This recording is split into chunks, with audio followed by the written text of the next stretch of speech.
Hello, everyone, and welcome to episode 103 of the Peak of Serenity podcast. I am one of your hosts, emallson, and joining me as always, we have my co host, Anomoly. Hello. And this has been a very exciting week.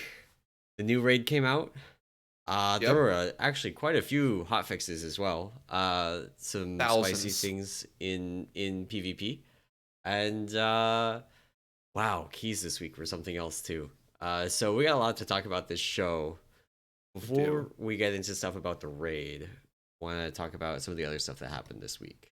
Yeah, so we'll take this will probably be the short version of this. There was a couple things I wanted to bring up before we jump into basically I guess raid impressions, then we can sort of intermix the hotfix stuff as we talk through it. But yeah, so as with any raid launch, there was a bunch of tier list posts, which people always love. And I think the only comment I wanted to make here on the podcast, about tier lists. Not that I'm a part of Wowhead, so we've done tier lists in the past about, the guide writers write their tier list for healers or where they put them.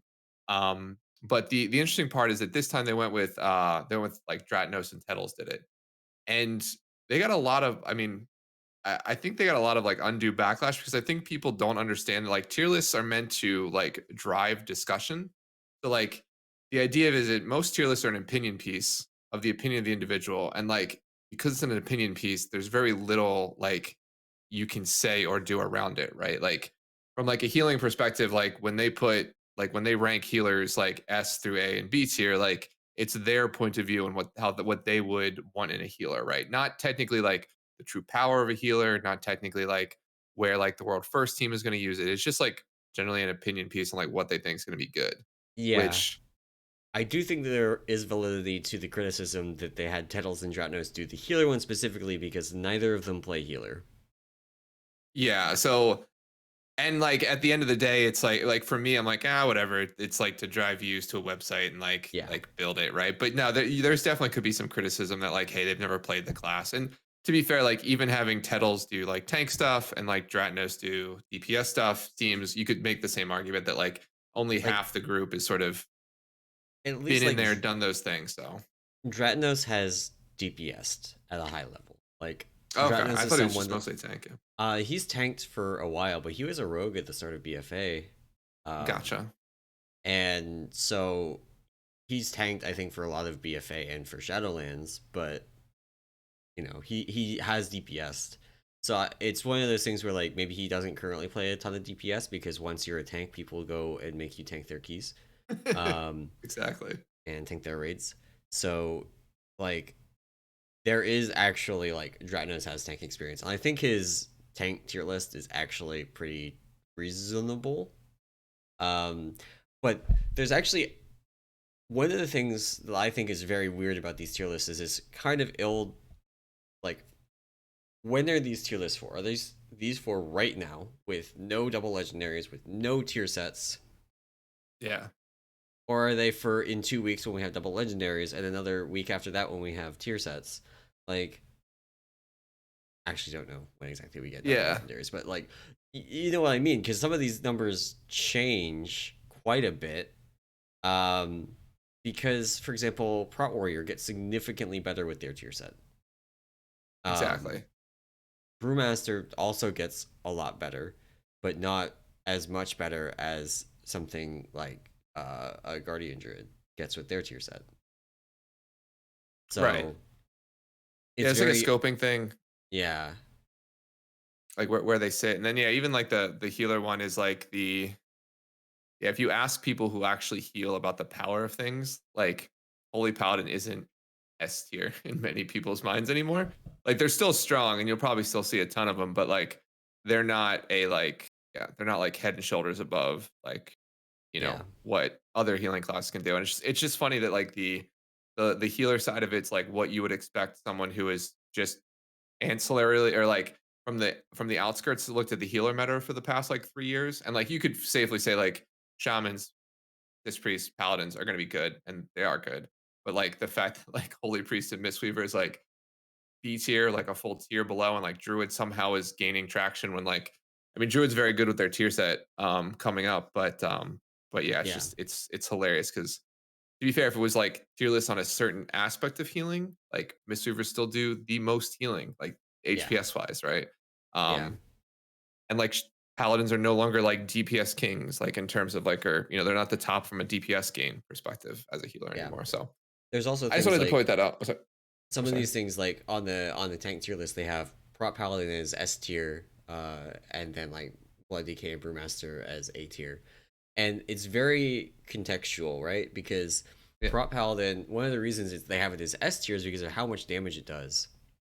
But really, to get that level of damage, you need to be coordinating with your group to let the prop paladin not tank as much. That Right. way, Yeah. they can put more resources into doing damage. They can play Seraphim. They can put the Holy Power into Seraphim and line up their wings and things with that button instead of, having to not cast Seraphim because they have to press Shield of the Righteous or they have to press Word of Glory. Hmm. So it's kind of contextual, and like Brewmaster's up there in that contextual bucket as well, and same as Blood DK. Like if there's nothing to grip, Blood DK is kind of like it's very tanky, but it does very bad damage. Right. Whereas Yeah. Brewmaster is like pretty good baseline damage, but then the damage can be like actually S tier if the fights support the Brewmaster abusing Invoke Niazao. So it's like there's a lot So I of contextual things that get glossed over in these tier lists, which I think is part of why people had such a critical reaction to them because they do gloss over these things. And that's not a yeah. Dratnos and Titles thing, that's a tier list thing. Yeah. Yeah. Which is why. Yeah. Which is the best part about tier lists is because to be fair, like they're meant to start these sort of discussion points, so people go to them, people view them. Like it's all I don't know, like at least in terms of like MMO style tier lists like this, like they're very much a like way to drive views to a site or like way to drive like people to your content, right? Yeah, Is I the mean, idea. Like it's not yeah, it's almost to be like an end all be all like discussion of like where you would rank these things, right? yeah, Because yeah, to your point, there's a bunch of nuance into that doesn't really come out into like a strict like this is better than this type like stack ranking. yeah, So yeah, no. But yeah, so that's tier list. They're all out. They're all, of course, the first day of heroic. Somebody posted like DPS meters and then linked pedals and their DPS like tier list. It was like, look at these rogues at the top, and I'm like, it's the first week of heroic, dude, like, or the first day of heroic. Like, yeah. you gotta like, it's not. Then that's also not what the tier list was anyway. So it's just funny. It's also Um, like uh you look at people that are on top of the DPS lists for week one. It's going to yeah, be people with the most power that was not domination set related from 9.1.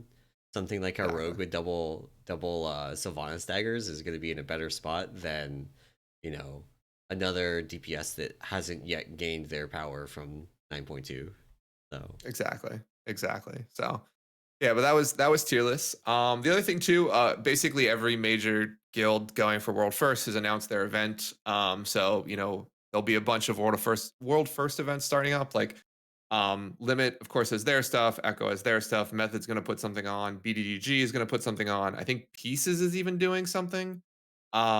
So yeah. like I think in the notes I link like the liquid, or sorry, I guess it's not Limit, it's liquid. I like Yeah. liquid and We method we stuff, know but what you mean. Yeah. yeah, but there's also like an Echo event, and BDGG posted their stuff too. So it'll be cool. It's a lot of fun. I don't know. Race for World First stuff I think is turned into like a really cool time to like just get into like just watch WoW. So Yeah. and see what the teams are doing. So definitely check those out. I think as a part of this too, they've upped the split game or like like the helper game where like they're basically giving Oh out gold just man. to show up to the raid. How much And then gold are like they up to for Rygolon and Lords of Dread tier pieces now? Because they were giving gold cap for normal Rygolon and oh my headphones booted. Um normal Rygolon and Lords of Dread tier pieces, which is insane. it's not there. Like I think Liquid was giving out like either it was 250K or 500K just to be in the raid to trade items. Like Yeah. for showing up, being in the raid, you basically got 500,000 gold, and then yeah, gold cap for normal tier pieces and for like specific items too. So yeah, it's it's there's the amount of gold going out is crazy, which is always interesting to see. So but yeah, so world first is, I mean, Mythic opens on Tuesday, race starts on Tuesday, so it'll be fun to see, the fights. I think to me the interesting thing to me about the race is always like the pivot points where like the liquids and echoes of the world reach a boss. You're like, okay, we got to go do splits now, and like when that position happens, and then like how many splits they end up doing, and like what the distribution of gear ends up being, because like that always influences like comps and stuff like that, which people like don't realize sometimes, where it's like, oh, there was no rogues, and like I think Echo's like Sylvanas kill, and like it wasn't because rogues were bad, it was just like their rogue never got jammed, they never got sockets, right? Yeah, So yeah, that'll be the interesting part of the race to me, is like not like the boss kills are cool, seeing them die is cool, but it's more like the strategy part that I'm a little bit more excited for. So yeah. um It's gonna be very interesting. I'm looking forward to it. So Tuesday's gonna be the big day. Both getting the last three on heroic, which yep, nobody has seen. So or that'll be nobody fun. outside of Blizzard. That's gonna be really cool. And then of course the start of the Mythic race. Yeah, it'll be So fun trying to yeah. track all those hotfixes that they Oh release with these. yeah. It's like the amount Ugh. that have come on, we'll talk about that in a second. The amount that have come up already for like a boss that remains untested, whoo, it'll be fun. Yeah. So cool. And then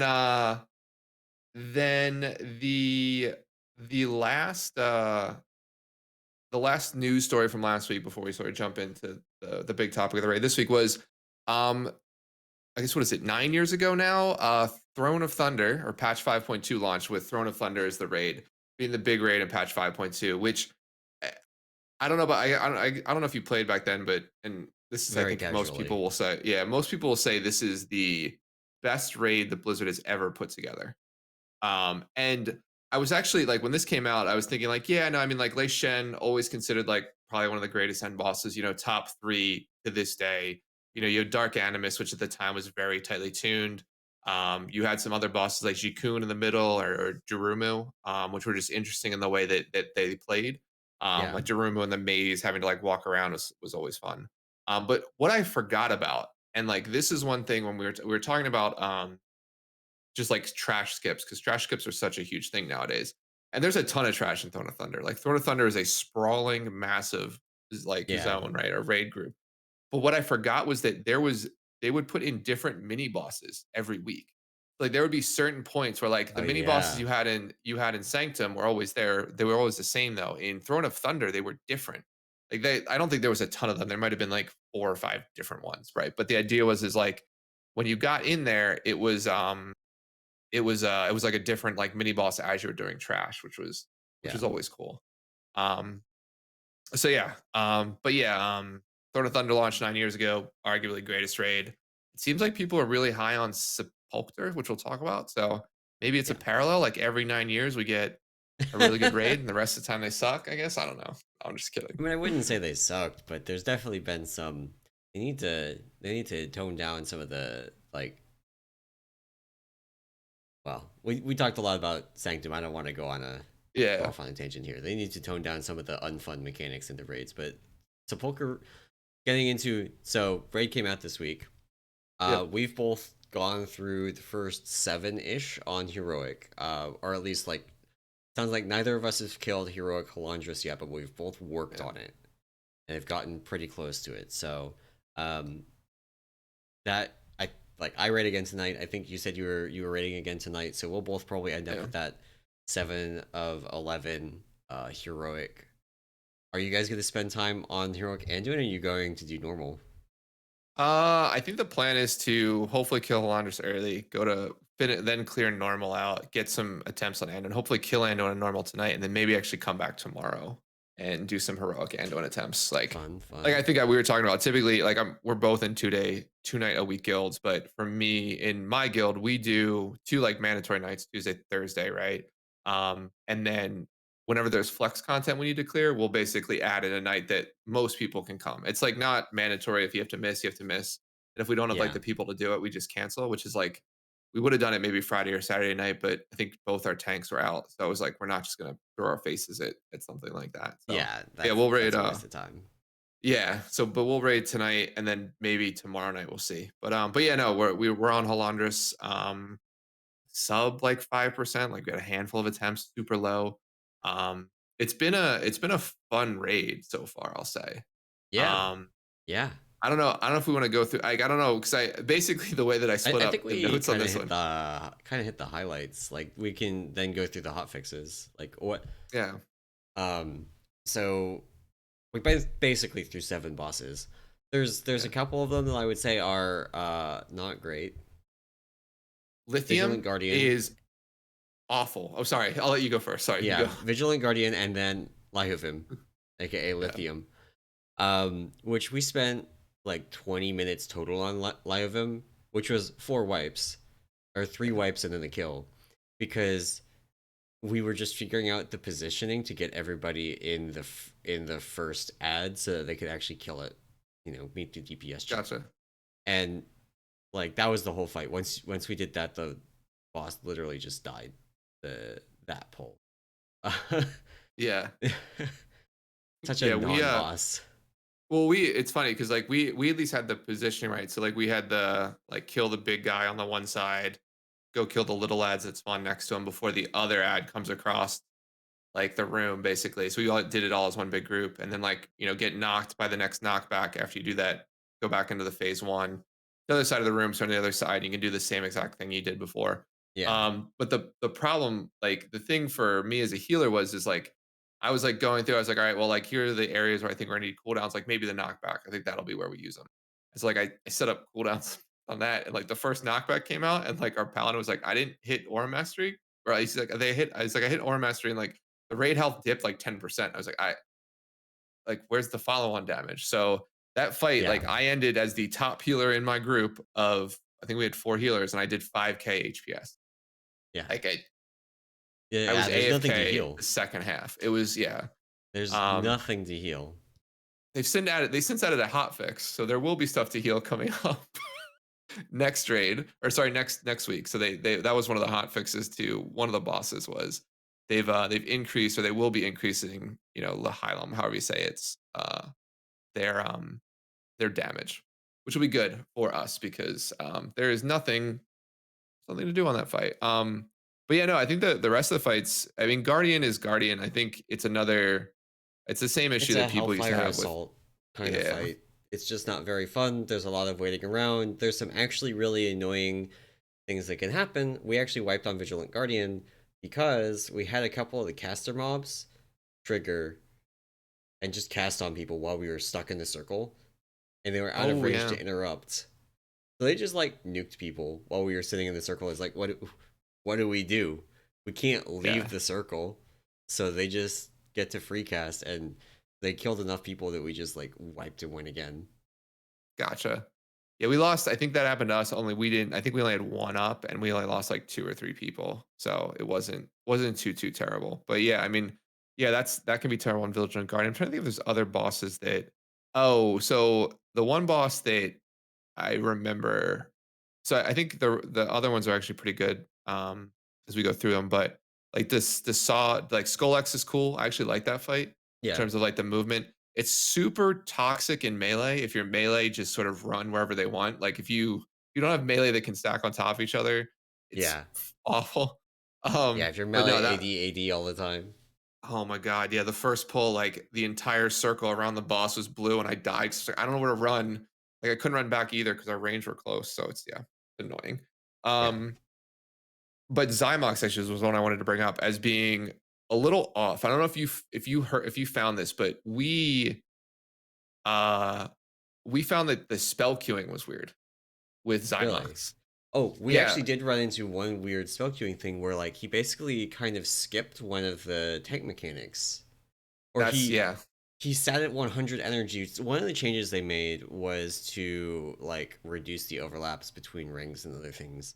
But the tank mechanic that goes off actually makes you immune to the rings when it grips you. okay, So yeah, yeah, there's no reason for the tank mechanic to not happen there. But he just sat there at like 100 energy for a long time, and we weren't sure what was happening. And eventually my co-tank just taunted yeah. for something, and then he cast it. So maybe it's a bug. It is just I don't know, Yeah, that's but it. That was actually gonna be the exact thing I brought up. Is like we were getting ready for a tank pull, and like the tank didn't pull, so the whole raid had to like quickly sprint to take the portal because like our strat yeah, was like tank mechanic, move to portal, get raid pulled to portal, then take portal to skip, yeah. basically, right? So for those that aren't But familiar with the exact mechanics of that, the tank mechanic on this fight is similar to the one on the original Zymox, where he puts a thing on the tank runs away, it does damage based on how far away you are. But then this mhm, has a twist where it pulls the entire raid to the tank's location. And so it you can use that to reposition the raid for important mechanics. And you can also use that to pull the raid through rings safely, which isn't something you would normally do, but if you have rings and the tank mechanic happening at the same time, you want the tank to go through the portal and be on the safe side of the rings, far away from the raid so that they take less AoE damage. But right. then if the tank ring doesn't go off, you know, what do you do? So the boss has an energy bar, and when he hits 100 energy, he's supposed to cast the tank mechanic. But he was just sitting there with 100 energy. Yeah, it seemed to, yeah. So that I think it didn't wipe us. It might have wiped us on one pull. I forget. We wiped like one or two times to Zymox, but Yeah. um, Zymox, after the nerfs to the damage from Hyperlight Spark Nova, seems very reasonable as a boss. yeah, Um, that and the reduction in how frequently rings spawn in phase 3. Because looking at like yeah, Liquid's yeah. early pulls of that, that was wild. It was just constant. Yeah, Yeah. yeah. So that was which an interesting which hot was fix. cool, Yeah, but also like I won't be upset at all if that's how Mythic is. But that does seem a little bit over the top for heroic. I could not see any pug completing that boss without massively overgearing it, yeah, yeah. without It the was it changes was they made. a ton of movement back and forth for that. Yeah, yeah, that was a rough one for sure. And I'm trying to think if there was any other bosses that I wanted to bring up. The Sogno was kind of a pushover. I think we one shot that. The only really thing that can kill you there is not doing the halos correctly or not soaking the balls that she throws at people. Yeah, But that's it. And um, oh yeah, actually something on live that Mountain brought up in chat. What are the chances that the tank swap is working as intended on Lyhuvim? It seems so strange. So yeah, it yeah, seems broken. There's what it does is it does two kinds of hits, kinetic and cosmic. And it's always kinetic, cosmic, kinetic. And the kinetic hit makes you take more cosmic damage, and the cosmic hit makes you take more kinetic damage. So it seems like the intent is that you have one tank take the two kinetic hits, which are physical, and so they're relatively easy for a tank to mitigate. And then the other one takes the cosmic hit. But there's no cast bar for the cosmic hit. yeah, So what happens is the kinetic hit goes off. There's no cast bar, there's no animation for the cosmic hit. So like kinetic goes off, cosmic immediately happens, and he immediately starts casting kinetic. So what we ended up doing is my co-tank took the first kinetic, and I would taunt during the cast. Now I would take the cosmic into the kinetic. And when you have the high damage from the kinetic paired with a 50% increased damage taken from physical sources, it's actually kind of spooky, even for a brewmaster. Like I didn't proc my cheat, luckily, but it was all of my health through Stagger and oh yeah, Celestial Brew. So it's a very beefy hit, and it 100% seems broken. It seems like there should be a cast time for that cosmic hit, so that you can do that like taunt back and forth thing that they do on most of these fights. It does not seem intended that this is how it works, because there's no telegraph for the cosmic hit at all. right. It 100% seems broken. You can do it, but it definitely seems like it's not implemented correctly.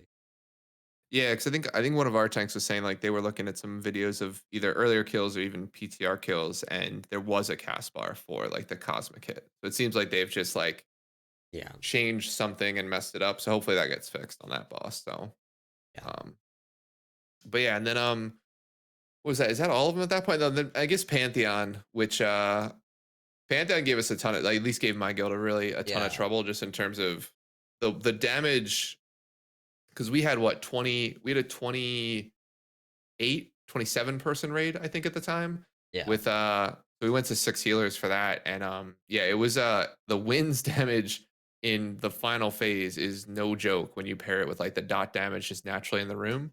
Yeah. But it was generally a cool fight. Like I liked the seed mechanic for healers. I don't So mind it too much. I'm going to show the damage taken chart from my raid's kill of it, which was on Friday. So this is after the hotfix that reduced the damage taken from Burden of Sin, which is the dot that the Denathrius prototype puts on the raid. Hmm. Um, Burden of Sin kind of trucks. It is 62.5% of all of the damage taken by the raid. It's just like an incredible amount of All of the damage. damage. Yeah. It doesn't even show up in phase one, and it's still 55k uh damage per second to the raid. It's kind of a big deal. And then there's wins, which is pretty big while it's up. But we actually had a really good setup for using these seeds. So we actually chained the seeds from phase 2 into the seeds from phase 3 and spent phase all of phase 3, I believe, with 4 stacks of the seed buff. Oh, that's really nice. Which of course makes healing that so much easier because you then are, oh, looks like I'm looking at it now, looks like we actually missed it on our kill. We did it on one of the earlier ones because what can happen is you can push the boss, um like if you get the second set of seed spawns in phase 2, you can refresh your stacks and then go into phase 3, and then phase 3 1 you just blast the first one and you can reset your stacks. Yeah. um Looks like we actually missed resetting our stacks on our kill, but it's it's still It's like very nice. it's probably going to be something that you do on Mythic. Oh yeah. You have That to time that. it actually might be the kind of push timer thing where once we get more like first kills of Mythic probably not going to be a big deal because you'll just naturally have low enough damage to get that second seed spawn. Hmm. Yeah. But then later later kills, I can see that being on farm like, okay, stop damage, wait for the second seed set. Exactly. Yeah, or at that point, you might just be able to push through if you can go do it fast enough and just save You a might be able seed to, from yeah.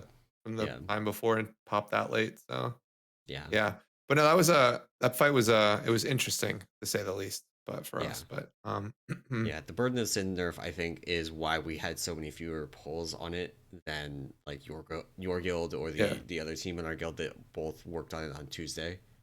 yeah, Uh, yeah. and just having like, what was it, 30% less Burden of Sin damage is kind of a big deal. 25%. Yeah, 25%. 25%. Yeah, Yeah, kind of a big deal. that was huge. But yeah, I think that's the raid. There was a ton of hot fixes to bosses. Like I think we've mentioned a couple of them, like the hyperlight bark on Zymox. Yeah, There was the burn of Sin nerf we just talked about on Pantheon. Anduin has gone through his own set of sort of reductions of like pretty much health and damage across the board for anything in normal and heroic. So yeah, it seems like they are erring on the side of over tuning these things as people get there versus under tuning, which is the way to do it. Because like typically and this is sort of the way Blizzard I think has approached pretty much everything is with like at least with raid tuning is like they generally don't tune up.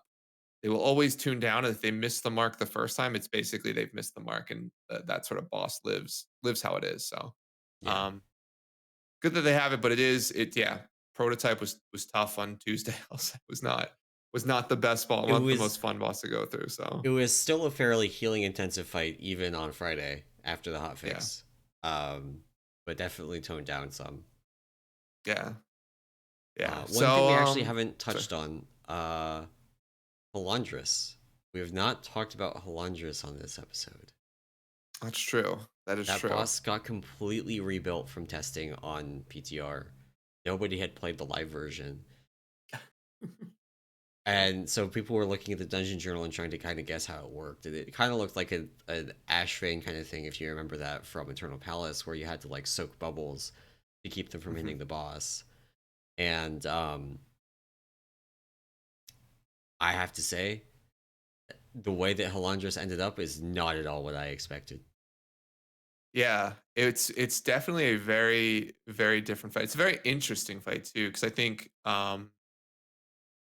because like for the way that we're doing the fight, I don't know if this is the same strat you use, but like we are basically spreading the raid out around the boss, Yeah. right? So not Yeah. grouping up. I've seen a couple of strats where like you can group up the majority of the raid and then send some sturdy folks to do the ball bounces Yeah. around the outside. But no, yeah. So we're sort of all spread out, and the ball bounces are. It's such an RNG thing. I guess I could say that I'm not a huge fan of it because like I've had attempts where like my side has gotten, majority of spawns. So like my side is in general lower health. So, that's the only Yeah. thing I care about, right? My Yeah. side's in general is lower health versus like another side that's like full HP and just hanging out. And Yeah. like the one thing that I mean, we just do a bad job of as a group, I think sometimes is that like we don't shift people when we should, but like Yeah.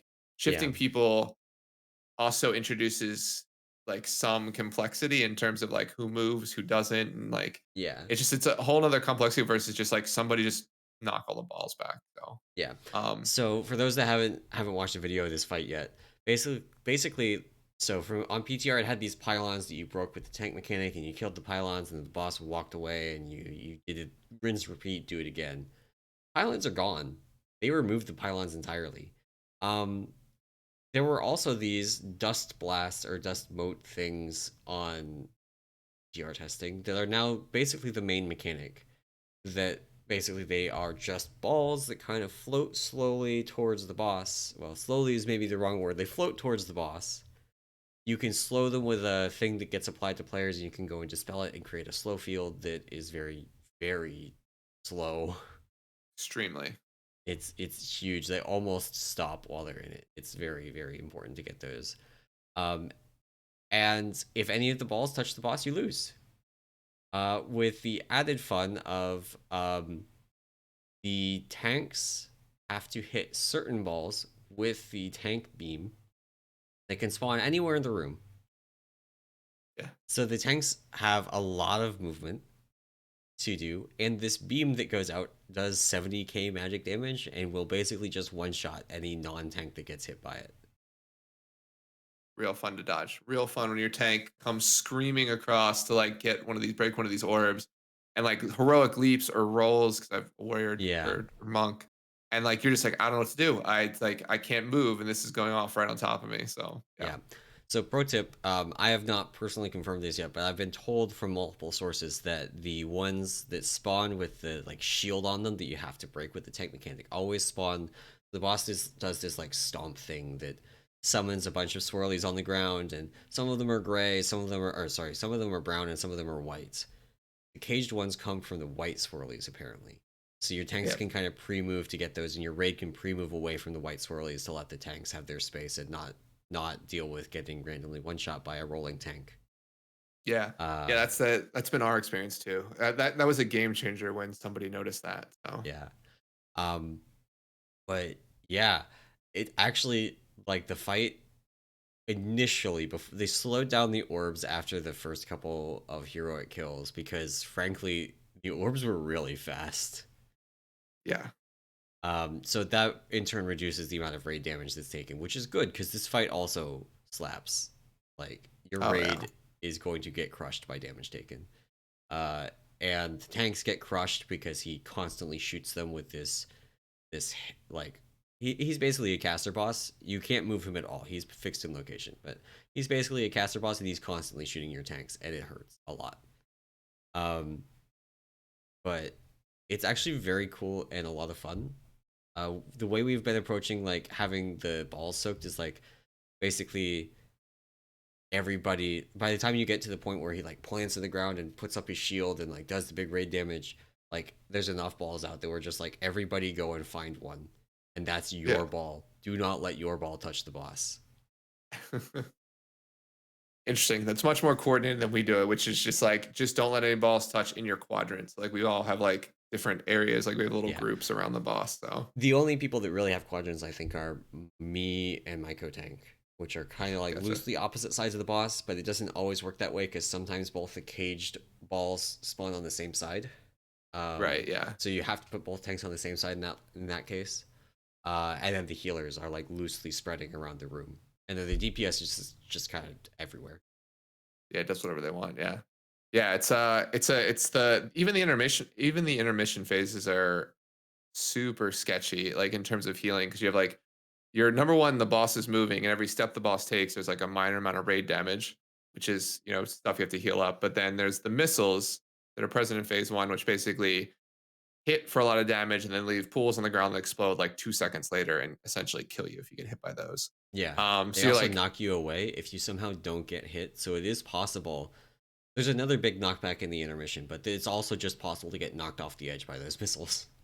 yeah, there. It's so much damage on those hits, and then Yeah. then there's the big knockback orbs that he triggers as he walks around that just fly you across the thing. So if you're in a bad position, you can fly off the side, the edge, and just die. Or Yeah. yeah, so it's the intermissions are like scary just in Yeah. general. So Yeah.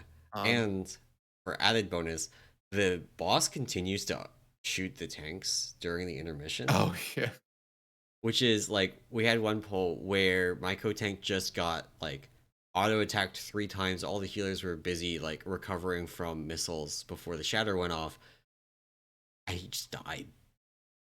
yeah, yeah. We And have it's we like have I'm sorry.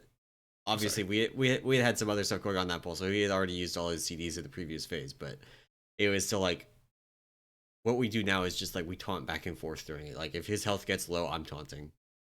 Yeah, no And matter if what. Yeah. my health gets low, he taunts. And we just like taunt back and forth the whole intermission to try and split the damage and keep us both alive. Yeah. Kind of crazy how much damage this fight does.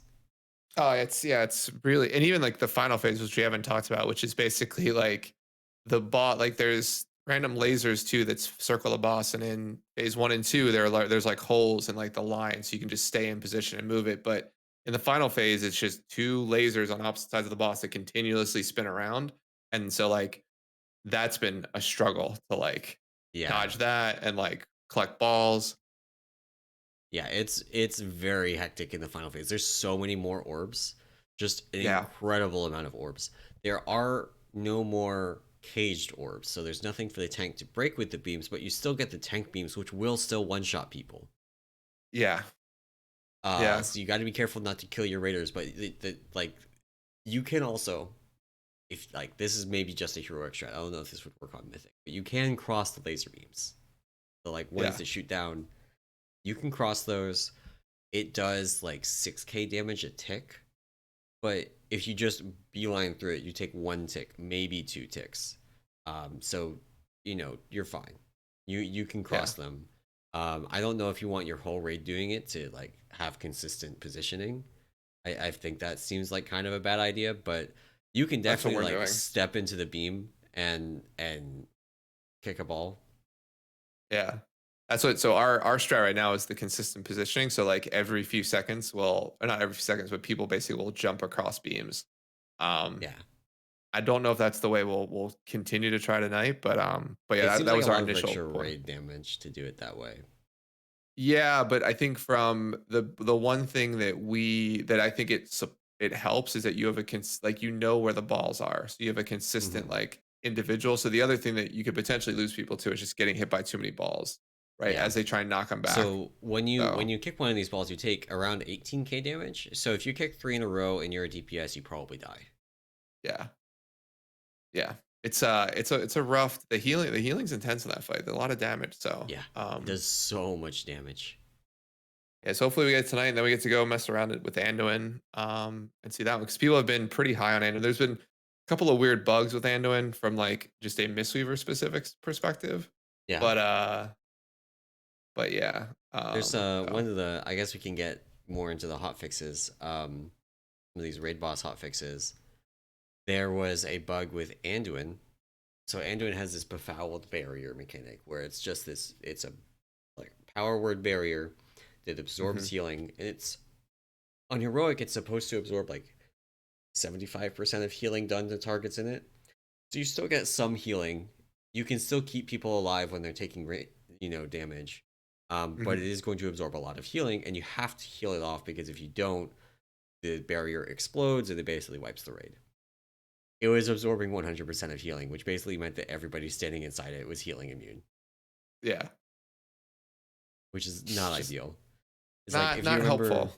if you remember Stone Legion generals, like having that Goliath at like in its stone form where the whole raid can take no damage and people just kind of tick out and die and there's nothing you can do about it. Like you can't health stone, you can't health potion, you can't heal them. There's Oh yeah. nothing you can do. That's the kind of thing it was doing, and that's obviously not a great experience.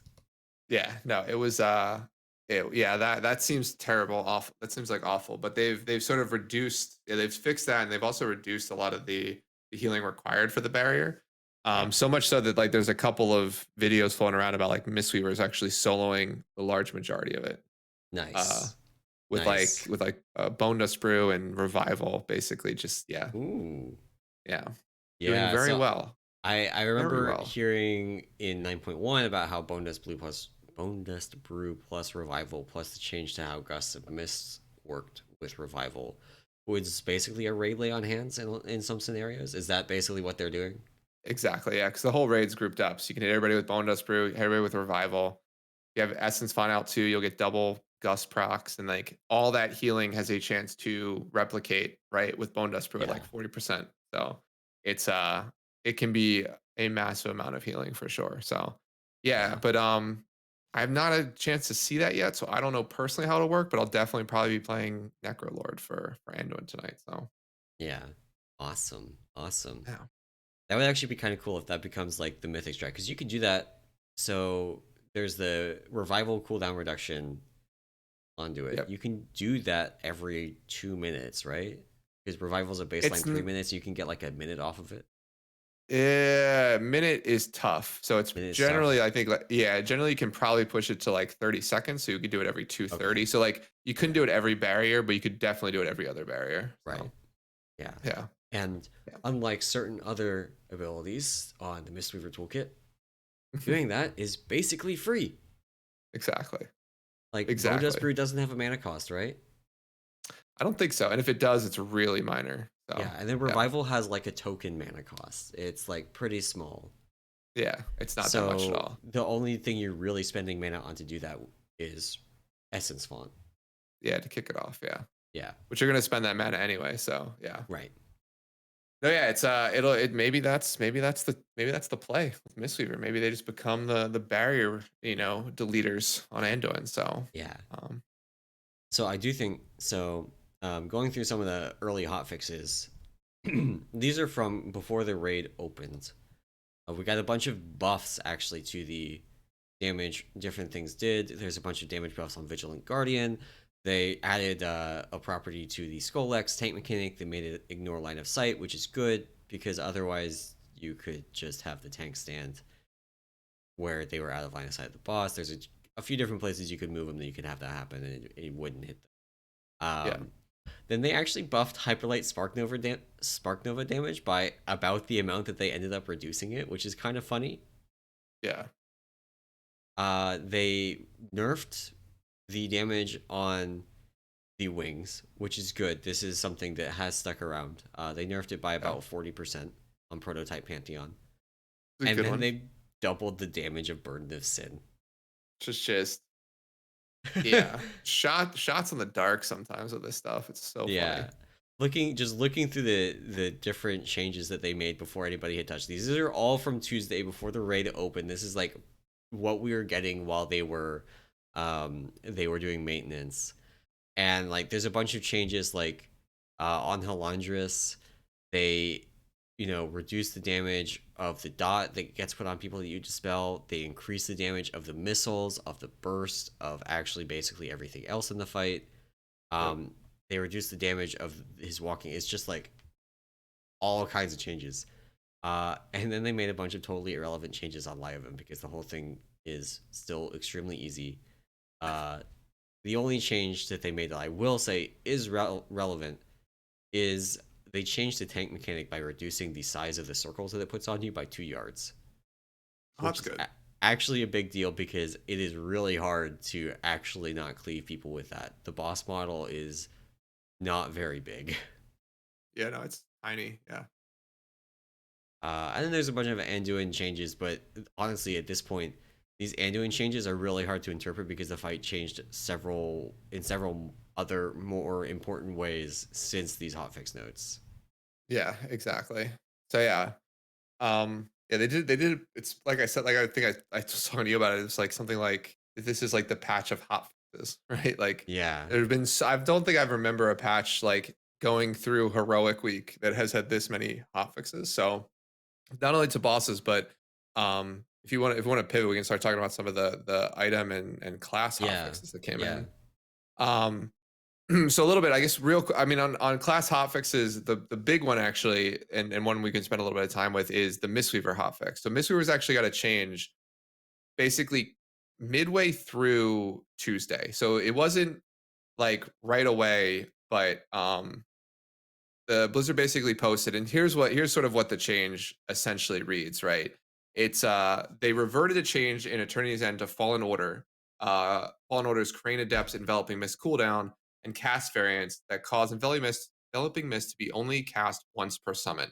This is sort of something we talked about last week, which was really a huge blow to Venthyr's power, which was we found that basically every Crane Adept was only casting Enveloping Mist once, regardless of haste, any sort of value, right? Which is um, sort of which nerfed the power of the ability.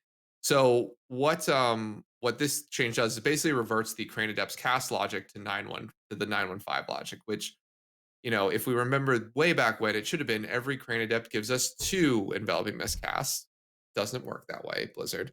Yeah. But what it does do is it basically raised the power of Venthyr slightly.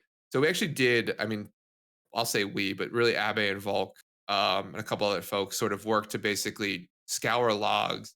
Actually, Abe, I think, built a nice little query from Warcraft logs to basically count the average number of enveloping mist your Crane Adepts cast. And it's right back where it was. So previously we'd estimated, or you'd estimate about 1.4 enveloping mist casts per Crane Adept over the course of a Okay. fight. I think now it's based on Abe's data, it's 1.8 or sorry, 1.6. So slightly higher. We can Yeah. probably do that because we never really did a huge deep dive like this before. We knew it was right around like 1.4, 1.5. Right. So with the So it's log in the data, same ballpark, the maybe a same little thing. bit Yeah. stronger. Yeah. Yeah. The only fight though that is an outlier is actually Vigilant Guardian, where I think the actual number is like point 0.6, where there are just Point certain adepts six. that don't cast enveloping mist. But it's the only one. So like if I think the 1.6 number I threw out there in terms of enveloping mist cast is based on Vigilant Guardian not being a part of the data. I think if Vigilant Yeah. Guardian is a part of the data, it's down to like 1.4 where we had seen it previously. But yeah, weirdly enough, Vigilant Guardian just doesn't do it. And I thought at the time it might have been because of like I have this theory in my head about the way that they do casting of enveloping mist, which is it's based on raid damage, meaning like you actually have Yeah. to have a person damaged in range for them to cast it. If they don't do it within a certain period of time after spawning, they will just cast soothing mist for the rest of the time. And I Yeah. think maybe that's the issue, but we didn't see that same behavior on lithium, that boss, which has low damage anyway. Right. Um, so I'm wondering if there's just something weird with, Yeah. you know, At the same Vigilant time, Guardian. there's a lot of Vigilant Guardian people, like nobody's taking damage except for like the tanks. Yeah. Because you kick the casters, you dodge the hexagons, and the only time where there's actually a lot of people taking damage is when the boss is doing his core, like exposed core thing, and there's nothing for you to hit there, so it's not a great time to hit Fallen Order anyway. Exactly. Yeah. So, although on Mythic, of course, you will have the boss with you during those, so you could press Fallen Order during those and heal through them. But then on Lithium, there's like the AoE from when motes go out, the people that get targeted by them take damage, even if they succeed in not triggering the mote. Yeah. The knockback does damage to everybody. It's not a lot of damage, but it's enough that people aren't full health. Hmm. So I feel like maybe there's just enough incidental damage on enough targets that like the adepts can find somebody to hit with their enveloping mists. That's true. That's true. Yeah, and I mean to be fair, it could just be like there's some weird interaction with Guardian that isn't present anywhere else. Yeah, So I mean that's why Fallen Order just it could breaks. also be Because that. like Yeah, yeah, because my theory is not well tested. I'll say it's not yeah, confirmed. So but yeah, so that was sort of a huge change to Mistweaver. It doesn't materially change like the power rankings in terms of like our covenants, right? So Like Yeah. Necrolord and like Kyrian, and even to be fair, Night Fae on short encounters are still very good. They're still close. This doesn't move Yeah. Venthyr into like untouchable territory. Right? Like I think there are going to be certain fights where you'll play Venthyr. There'll be certain fights where you play Necrolord, primarily in raid. But to be fair, you could play any of them and not be terribly behind the rest of your, not be Yeah. terribly behind in terms of HPS. So I think the only good one I would be change. really skeptical of people playing is Night Fae, just because of the mana issues on Mistweaver. Yeah. Yeah, it would be I think you can make it work, but you'd have to like I to me, and I've talked to a couple of people who play Night Fae about this, and like I think you have to have been a Night Fae player to make it Hmm. work. If you are someone like is like adopting Night Fae going into the raid, like it's not you're probably inting at that point. Like you're probably Yeah. hurting yourself more than helping yourself. But if you played Night Fae up to this point, I think you've probably used to like the mana cost, used to what you need to do. So a little bit Yeah. easier to play there. Yeah. Um, but that I think was the only monk change Yeah, there were a this couple week. other changes that I want to briefly Okay. mention. One, they buffed Prot Warrior damage by 6%. This does not materially change anything. It is still very much the lowest. Maybe it's higher than Blood DK now, but it probably will be once the 4 piece plus double legendary happens, just because the warrior tier set does more damage than the Blood DK one, outside of Right. like niche circumstances. Um, but it's not. Their damage is still bad. And Yeah. then Fury Wars, both warrior changes, but Fury Warrior got actually massive nerfs. That's Actually awesome. massive nerfs. So the Fury Warrior one, I want to briefly touch on this just because of the scale of it compared to basically every other change that happened. So they changed their tier set uh, pretty substantially, like 30-ish% nerf to their tier set, which they Hmm. had a good tier set, kind of sucks. And then they also did a 30% nerf to the Necro Lord Legendary for specifically Fury Warriors, not for Protection Warriors or Arms Warriors. And in total, this like reduced the damage that Fury Warriors are going to be getting out of their tier set double legendary thing by 15% or something like that. That's crazy. That's a huge It's amount. it's like we have a serial reroller in Mhm. my guild that had settled on playing warrior because both arms and fury looked like they were going to be very good.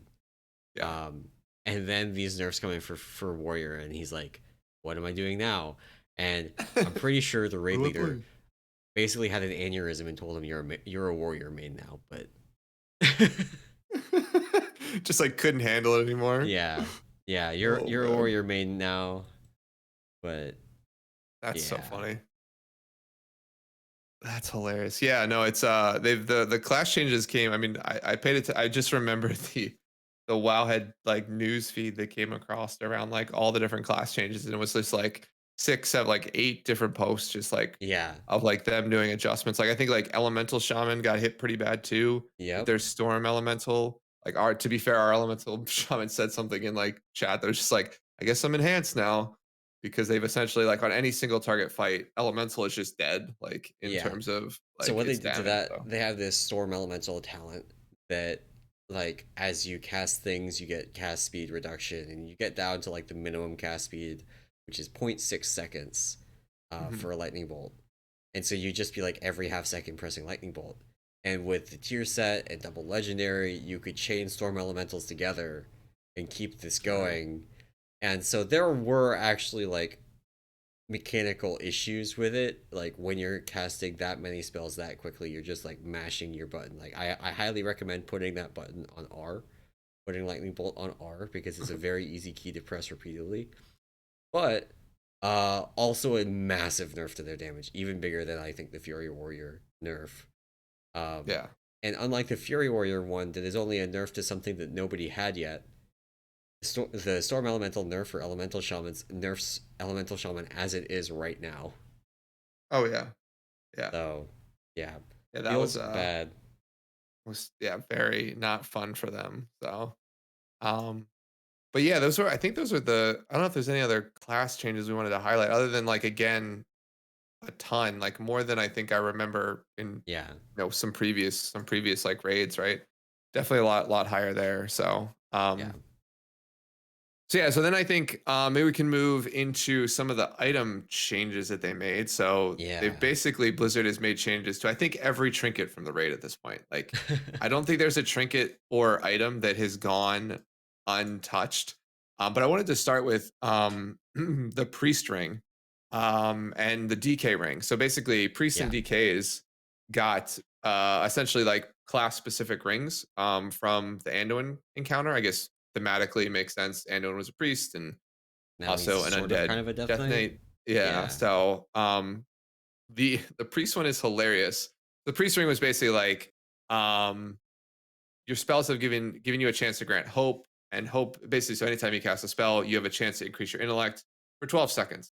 And like it's a higher chance to grant it if you heal or target an ally or enemy at low health. So um the original value was about 406 intellect.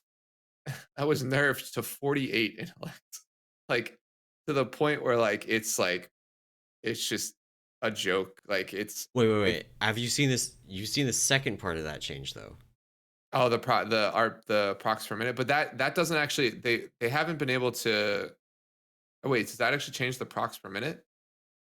They changed the So procs per it's minute from 3 to 20.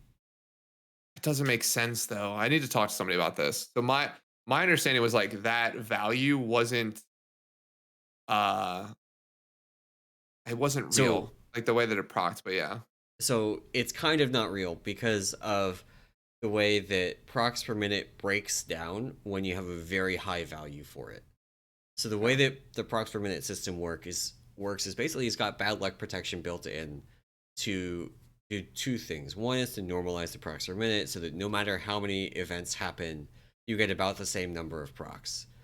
So Hmm. that means that people that attack faster don't get more procs than people that attack slower, and there's no weirdness with internal cooldowns. Um, Right. but when you have extremely high procs per minute, it undercuts that bad luck protection stuff, and the math on it, like this 20 RPPM is not actually going to be 20 procs per minute. Um, it is probably going to be lower than that if I remember how this thing works correctly. Because you're just not Gotcha. going to build up that same level of proc rate. Because 20 procs per minute is a proc every 3 seconds. Yeah, The buff lasts for 12 seconds. This which is just seems weird. like before you would be looking at on average 36 seconds of the buff out of every minute. Now Right. you will be Yeah. looking at uh 60 seconds out of every minute with the buff, but the buff got nerfed by a factor of almost 10, and the Yeah. duration that you're getting only went up by a factor of less than 2. So it Yeah. is a nerf by about a factor of 5, but it's extremely weird that they made, like, if they wanted to nerf it, like setting it to this extremely high proc per minute rate and just like leaving the duration the same is super weird. It's yeah, which is why like I'll try and figure out if like as we sort of talk through this if that's yeah the procs per minute was real, but yeah, it's just a in general the power of the effect is much lower, right? Yeah, yeah. And they did the same Um thing with the DK ring.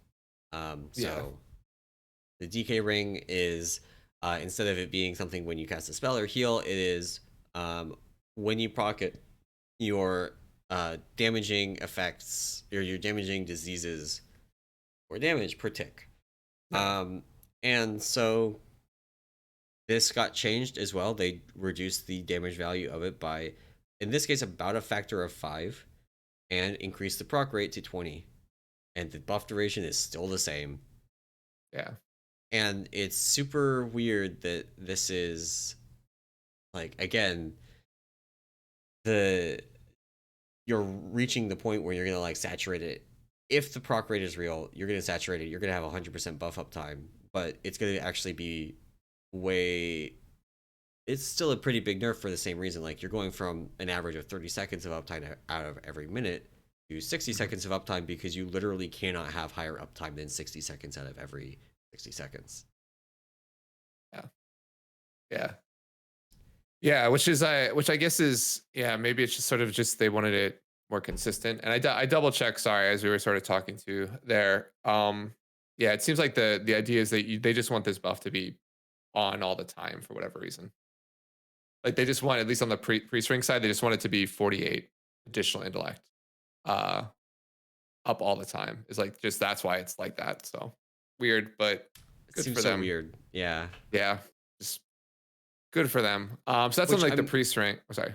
There's some issues when you give people large stat procs where it can exacerbate problems with like burst windows where like when you get Hmm. a good stack proc like you got with the unholy set in Sanctum of Domination, when Yeah. you give them that and it happens to line up with your burst window, classes with very high burst windows like a boomkin or an arcane mage um, got disproportionately large values from those sets.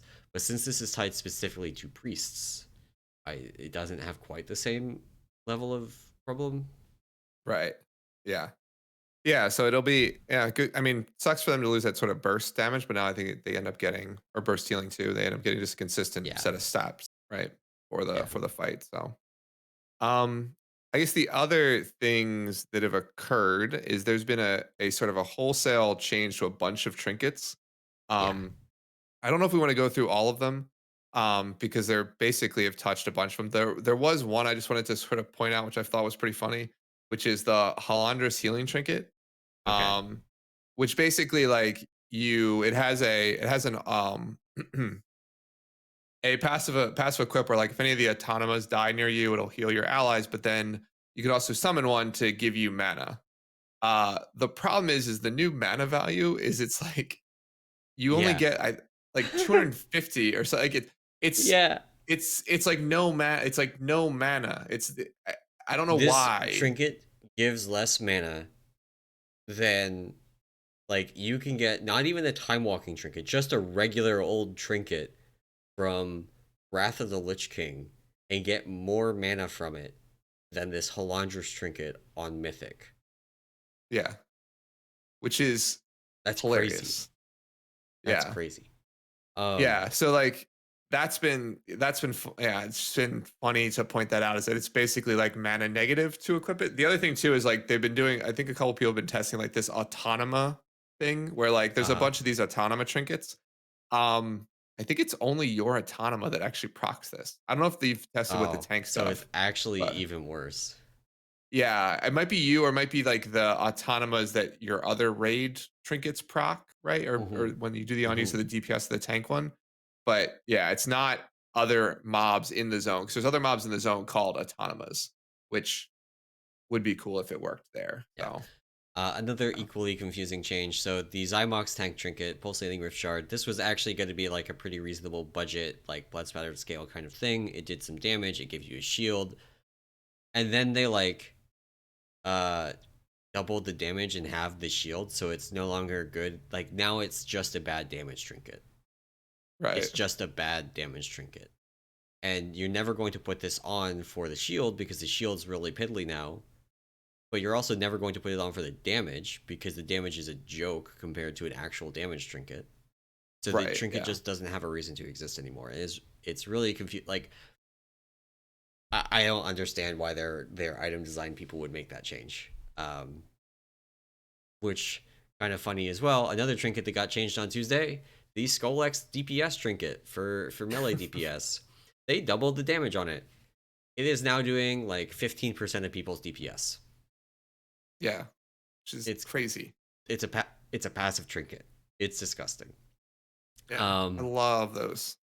there's also so I guess we should. I'm gonna maybe put together a post for Peak before Tuesday, going over like what are the really outstanding like brewmaster trinkets from the raid, because there's Mhm. the Skullx trinket, which is obviously disgusting now. There's also Yeah. the like borrowed wand or whatever, acquired wand from Zymox that is doing crazy damage. None of the tank trinkets from the raid are good. None of them are good. They're all bad. Yeah, dude. But there's a couple of DPS ones that are like really, really good. So if you That's get them in your awesome. vault and you don't get a tier option, then maybe you take those. Yeah. And you cry about not getting tier in your vault. Exactly, exactly. Yeah, no, yeah. So they've been doing a bunch of yeah, we again all over the place with these updates because like before the funny thing is just on the Halondrus trinket, right? Like I think it's Yeah. 250 mana now, but it was like over 3,300. So it wasn't like these aren't like minor adjustments. These are like Yeah. they seem like one of two things. Either like, well, I guess with the breadth of it, it's not this, but I could see it being like somebody like just messed up. Somebody was like, I wanted to put like 250 instead of 25, right? Or whatever the number they Yeah. wanted to use is. But it seems like that's happening across the board. So it's almost like they did a find replace and like missed a zero in their formulas. But then it's not And even some of like these, consistent because something like the yeah, Skullx trinket, like they didn't nerf it by a factor of 10 like they nerfed the Halondrus mana. They that's true. they doubled it. It's not even like there's not a missing zero problem here. They literally just doubled the damage of the trinket. So Interesting. Yeah. I don't I don't know what know. they're thinking. I don't know what they're thinking. Um, And yeah, then the it's only other thing very around just strange. just they're nerfing, buffing things. It's just I can't put my finger on what they're trying to do. And the only other thing too that I just on items is that a bunch of these items, the trinkets were nerfed in PvP. Yeah, So like the thing we typically see, it just sort of happened a couple days later, right? Like once I yeah. think Blizzard started seeing some of these things in PvP, we There's a start to bunch of them that see, got their damage reduced by 60% and things like yeah, that. 70%. Yeah, some of them I think are even up in the 70s, which is just Yeah, effectively worthless in PvP. So, yeah, yeah. But um, yeah. We also got a number of changes to Mythic Plus. So there's the two new dungeons. Mythic Plus dungeons are out this week. Upper and Lower Tazavesh, as people are inevitably going to call them, yep, continuing the naming scheme from Karazhan and then Mechagon. But they are yep. called Streets of Wonder, which is the Lower Tazavesh thing, First and four bosses, yeah. Solia's Gambit, which is the upper one. And those ones are really like compared to every other dungeon in Shadowlands. These are Oh really yeah. like very significantly harder to time. Um, Which is funny because they've like Streets of Wonder at least, so like the opening four bosses of Tazavesh got a massive amount of nerfs a few days in.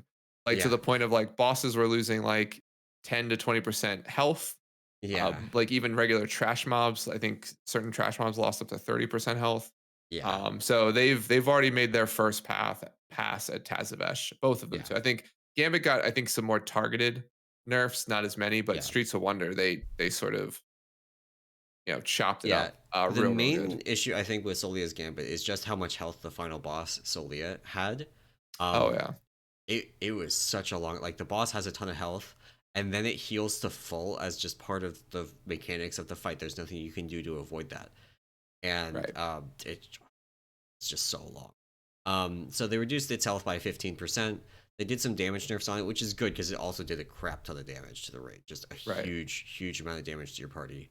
Um, but other than that, like Solia's Gambit, I think was actually relatively fine. Like the Murloc section is very annoying, and 100%. Oh, I guess also a note for anybody that's doing this week. MDT has the percents wrong. Don't trust it. Uh, look at how much percent you actually have going into the first boss, because I made the mistake of trusting MDT to have the correct percents going into this, and we ended up like 10% under and having to go back to the beginning and kill more Murlocs. Oh Um, jeez. so I don't remember the actual percentage you need. I don't want to give the wrong number on this podcast, but you can work out how much percent you need before you get into the first boss, and just make sure that you have that amount before you do the first boss. But I 100% expect the ultimate strategy for that section is going to be to kill as few Murlocs as possible and as many giants as possible, Yeah. because of like the giants are big single monsters, but they're not that big. This isn't like a mini boss issue in Shrine of Storms or something where they've got a bajillion health. They have like double the health of a big Murloc, which is They're fine. not. Yeah. You can just kill them. Yeah. And they give like 5% a piece. So that's definitely like they. Well, I'm curious what this is going to be like on Fortify because they have a stomp that does pretty heavy damage to the party, but Hmm. I definitely feel like that's going to be just like you pull a Murloc pack and then you pull a giant and then you pull a Murloc pack, pull a giant, and you're only pulling the Murlocs so that you can pull the giant to a safe location. And Right. Yeah. I 100% see that being the way that most people do these keys, even if it's not the way that the top level keys are done. Gotcha. Yeah. Yeah. I mean, I have not actually stepped foot in Mythic Plus this week. As What? I am slacking. I have been so personally, I have been sucked back into Lost Ark, which we don't have to Ah, talk about here. But yeah, yeah, so I have not done that. And also I think the other thing too is I spent a bunch of time redoing like Wednesday night I would have worked on Mythic Plus, which is typically my Mythic Plus night. right. But I did a bunch of stuff on like getting cooldowns ready and like going through Yeah, logs to make sure we're ready doing for healing Thursday. cooldown So setups. Yeah, yeah. I have So I done sort of missed out. so far. Let me see. I have done 13 keys this week. Well, you're Uh, crushing. Going to get the last three that I need in tonight or today. Um, Doing 8 vault on my paladin and my monk. Nice. I'm actually going to have 8 of the 9 vault slots unlocked on my monk. The final one that I'm not going to have is the third PvP slot. Gotcha. And then my paladin's going to have probably 6, 5 or 6, depending on how much rating I get on it. But Yeah, yeah. That's awesome. That's awesome. Yeah, I uh, am keys this week are rough, man. that's the other thing is that I just don't like I'll probably end up doing like one or two with the guild. Maybe Definitely get well, if we don't one. raid Definitely yeah, get one. if we don't raid tomorrow, I'll probably end up doing four with them. But yeah, I don't like Mythic Plus to begin with. I think it's super stressful personally as a healer. Like I don't know. It's just rough. And Lost Ark So is the bars go up. at, as someone at this point done every key, every dungeon except for Plaguefall. I have not done that one yet.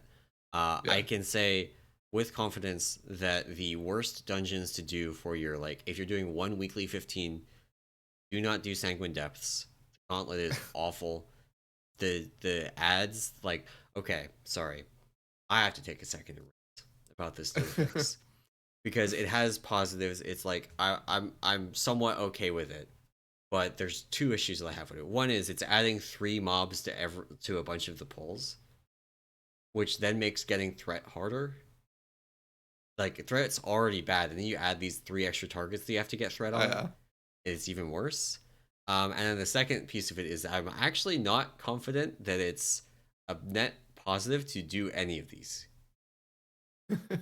because um, the big at like if you summon which is the one that gives you cooldown reduction for like 20 seconds or 10 Mhm. seconds, it has 600k health.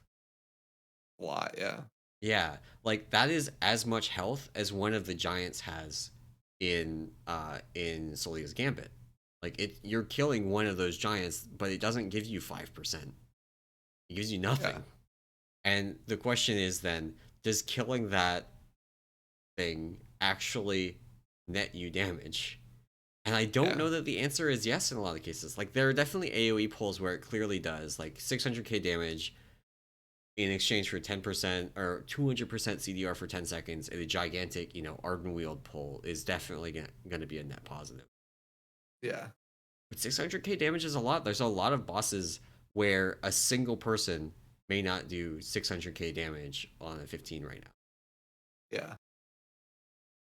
And it's definitely Yeah. not adding an entire extra person to your party to kill that thing.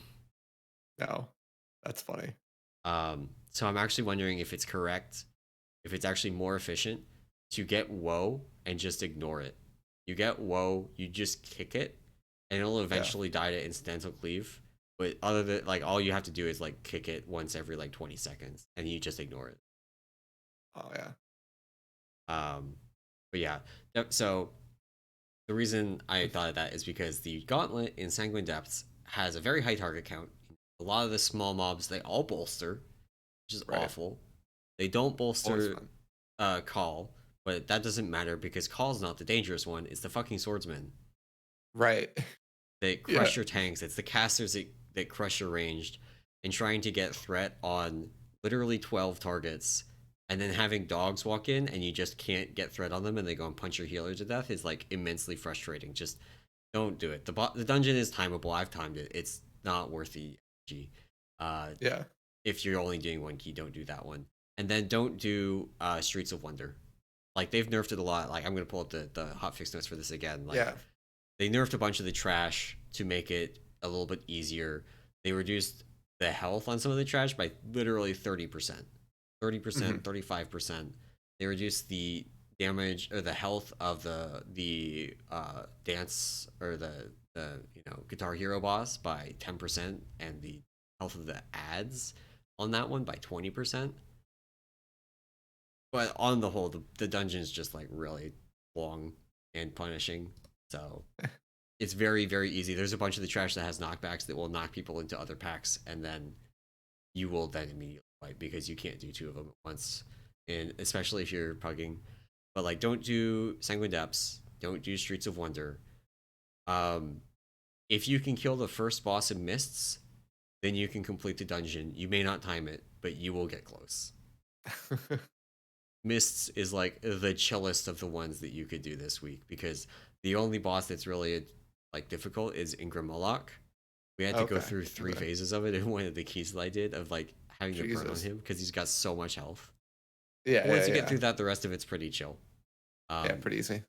And actually, Theater of Pain, it's tyrannical week, but Theater of Pain, one of the easier ones because honestly, the trash does not screw you over. Yeah.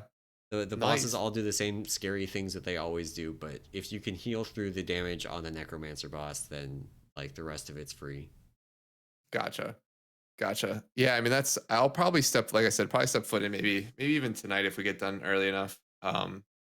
We don't pull Anduin on heroic, so but yeah. I just don't Mythic Plus to me is like I'm not ready to go back in. It's been such a while since I've done it. I'm just like, yeah, personally not ready. But yeah, I definitely have to get a couple done. So I've had a good time overall doing keys this week, but it's definitely been dampened by frustrations specifically with threat. Like the bosses have too much health. That's gonna be kind of sort of fixed when we have tier sets and legendaries and all this stuff. But threat is only going to get worse because of how much damage DPS are gonna gain. And it's not pleasant. I ran Black Ox statue in keys. Oh, for the first time in forever. Like Ring of Peace is amazing in keys. You only need to do 1 or 2 keys to realize that Ring of Peace is like the best thing ever. But like doing a key without a rogue or a hunter to misdirect you, I feel like you actually might need statue right now. Like if you've got a warrior in there, you put a statue down, you wait for them to push spear, and then you AoE taunt. Yeah. And that's how you keep your warrior from getting one shot by trash. That's funny. Yeah. It's super bad. Lots of damage though. That's crazy. Awesome. Oh, cool. I think that's everything. So you're heading back in tonight to hopefully clean up Halondrus and are you gonna pull Anduin on a rock? Or are you gonna go into normal? We're going into normal. We're gonna go do normal. Because it's just like the most important thing for progression right now is getting tier sets, and that's obviously the top guilds are giving out insane amounts of gold to people that can trade tier. For that reason, we are not that, but we do recognize that the tier sets are super, super important. So we're going to kill Halondrus because it's a tier boss. Then we're going to go do normal and we're going to clear through Anduin.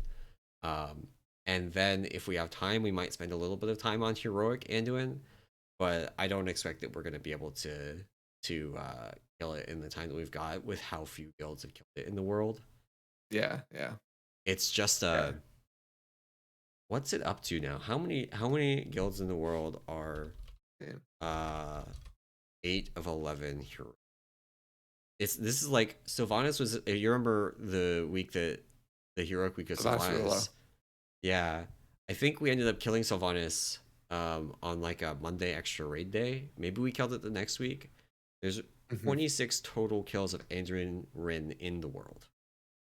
Oh wow, yeah. So not that many.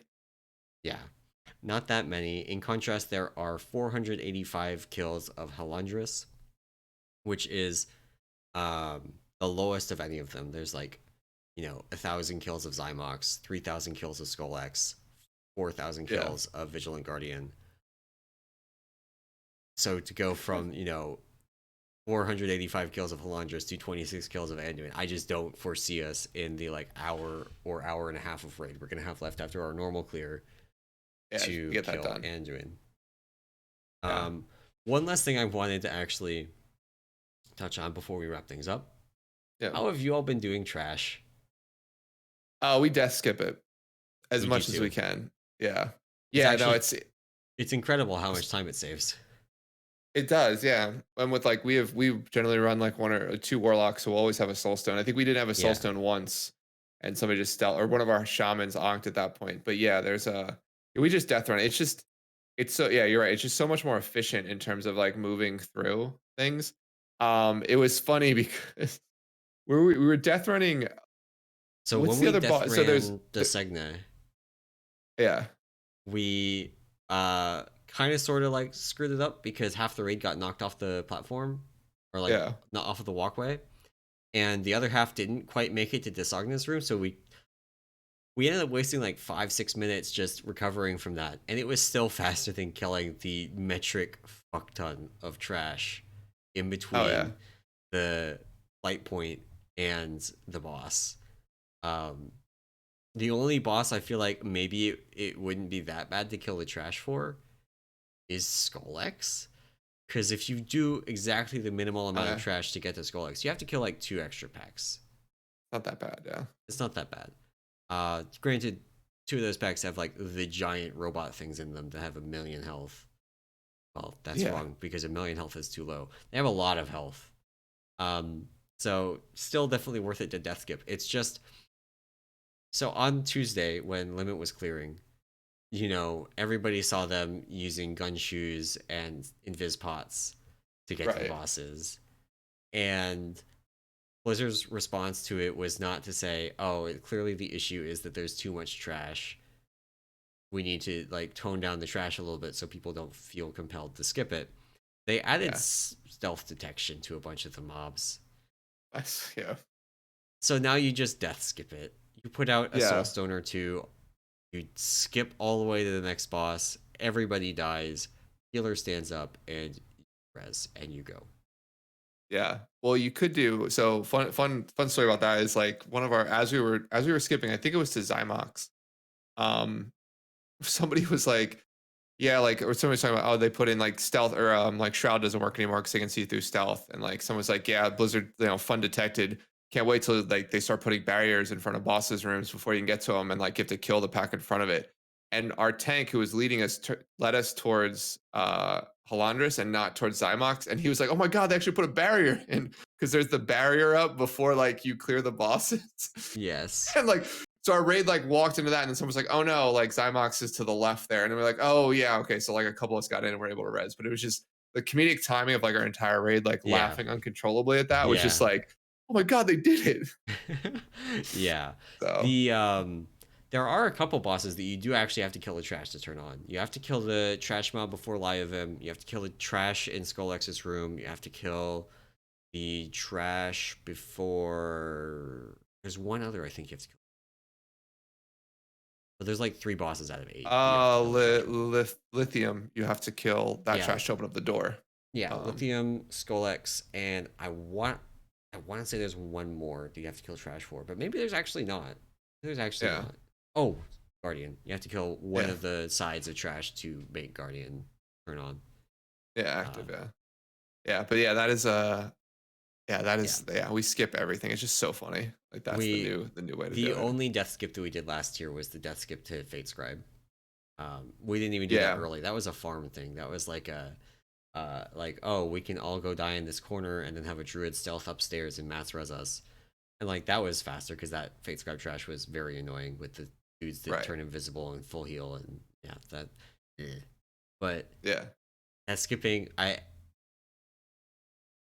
on, Yeah, Blizzard. we didn't do it either. Yeah. Yeah, I don't know if it's too much trash. It's just like annoying trash too. I don't know. I We would not have had time to kill 6 bosses on Friday if we had killed trash. We would Yeah. have gotten through like 4. Yeah. It's actually crazy how much time trash takes. It just adds to it. Yeah, it's so annoying. I would agree. And like There the was one part other of the thing. reason I'm that we sorry. didn't skip trash on Sanctum is because it dropped the stupid currency for upgrading your gems. The embers, yeah. So like You can get flux every now. yeah. Oh no, I can get flux. I have enough for 3 legendaries and close Yeah, to a I think force right now. And I think isn't cosmic flux also used for protoform synthesis or whatever the creation yeah, the new catalyst thing? crafting, yeah. Oh, the creation catalyst, yes, yes, yes, yeah. Yeah. So there's I don't know.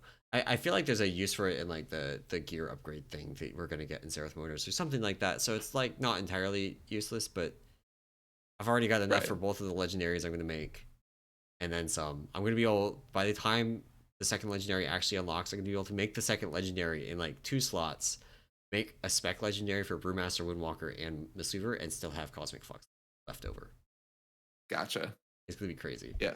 That's yeah, it's you get it they definitely up You the drop rate on that for sure. So Which I don't mind. It does mean that you don't have to do Torghast. I remember us talking about this. Like, you don't have to do Torghast anymore. yeah, you get enough from everything else. So makes it easy. Makes it easy. All right. All right. Well, Yeah.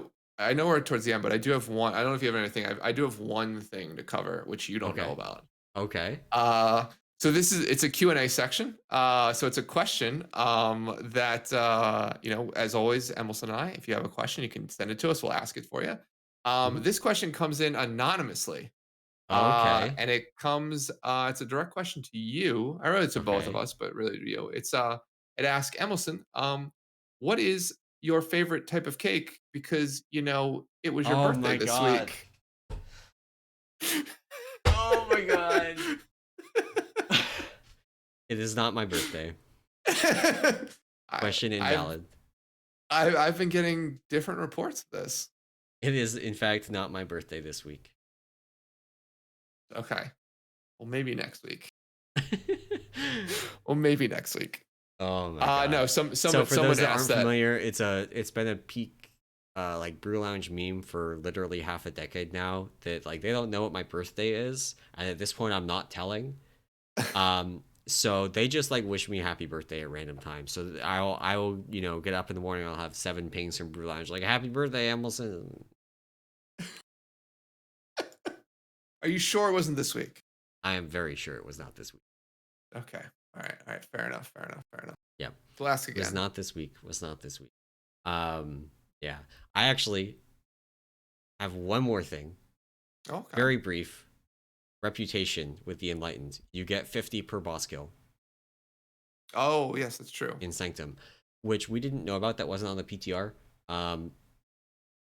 Your reputation, you're going to be revered easily when the second legendary unlocks. Like, you can miss, like, so 3 boss kills is more rep than 1 world quest. If you do 8 boss kills, even on normal this week, you're basically getting like an extra day of world questing in and then some. So this is actually like you're gonna be super good on reputation. Like you're gonna be like if you're doing world quests, you're gonna be partway through revered by the time we get the legendary unlock.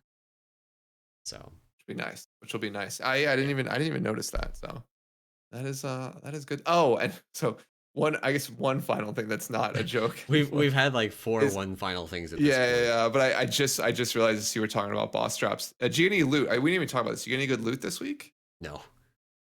Yeah. So neither did I. I did get a piece. I got a weapon. It was an agility weapon. Because I had for whatever reason I had Windwalker spec on from SOD looking for stuff. So so again, like I swear to God, I was like, I get the weapon, I get the job. I'm like, oh, I got loot. This is awesome. And I look at it and it's like an agility weapon. I'm like, shit. And then like I quickly changed my loot spec and I don't say anything. Like nobody in like everybody's like, oh, people are like, congrats, oh, you got loot. It's awesome. And like one of the healers in my group goes, like a nom, what did you do? And I was like, what do you mean? I didn't do anything. I didn't like, and then like they linked me like an agility weapon. I was like, oh yeah, no, my bad. I'm an idiot. So and like the worst part about that was I think that was after we had killed like 4 bosses. So like I was like basically playing with fire like 4 bosses in like Yeah. So I now have a shiny new one-handed agility weapon though. So yeah, I have gotten one item so far. It was a belt. And would you know what is on my belt? A legendary. You Oh know no. what's going to be on my belt? A legendary. So I initially thought it was a cloak, and I was like, okay, it's a badly static cloak, but it is a cloak. Um, Yeah. and then I actually looked past the icon. It was like, oh, that's a belt. That sucks. So it is sitting in my bag, so Worth it it. could be bag eye level. Yeah. God, Very that's nice. awful. That is rough. But But yeah, we do have we have one more tier boss to kill tonight, and then we're that'll be going good. through normal, Yeah. which is gonna get us another 6 tier pieces. So there's still a good chance that I get some loot. Not too Uh, bad. Yeah. so yeah. Awesome. Awesome But I stuff. think it is finally time for us to finally actually end this episode of the Peak of Serenity Yes. podcast. The last Thank you thing. all for listening. If you enjoyed this podcast and you want to support it and the other work that we do over on the Peak of Serenity, like this podcast, like the guides, like all the stuff that we do to run the Discord, you can do that over at our Patreon at patreon.com/Peak of Serenity. And of course, join the Discord. Patron or Hang not, out. it's a great place to be. That is the place to get the most up to date information. Like I mentioned, I might put up a post on Peak about which trinkets are really good this tier. I'm getting that information from the Discord because I definitely have not gotten a trinket drop. Yep. Um, so if you want to get the information first, fastest, be in the Discord. That's the place to get it. But that is going to be it for our show today. Thank you all for listening, and we will see you next week. Bye.